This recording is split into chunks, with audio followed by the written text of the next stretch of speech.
The locals in Oakhaven didn't call it a cave, and they certainly didn't call it a landmark. It was simply the tunnel, a jagged concrete throat cut into the base of the ridge during a failed railway project in the 40s. Elias wasn't a believer in ghost stories, but he was a believer in physics, and the physics of the tunnel were wrong. It started as a dare, as these things usually do.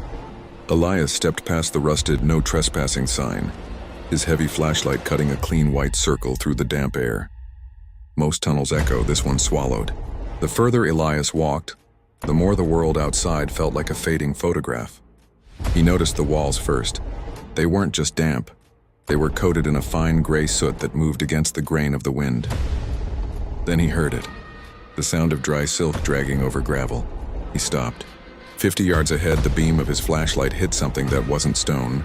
It was tall, too tall for the ceiling, forcing it to hunch in a way that looked agonizing.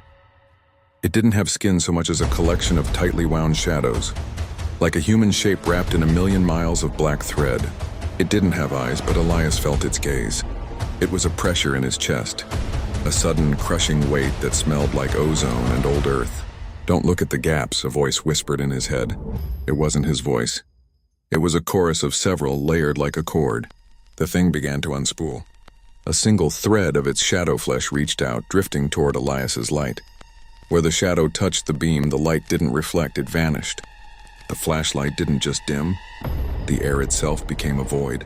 Elias didn't scream, he couldn't. The thing in the tunnel didn't want his life, it wanted his presence.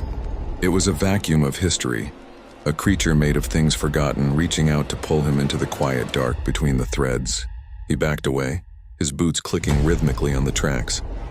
Each time his heel hit the metal, the creature winced, its form shivering like a reflection in a disturbed pond.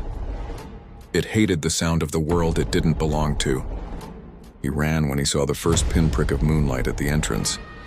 He didn't look back until he was in his car, the engine idling, his hands shaking so hard he could barely grip the wheel.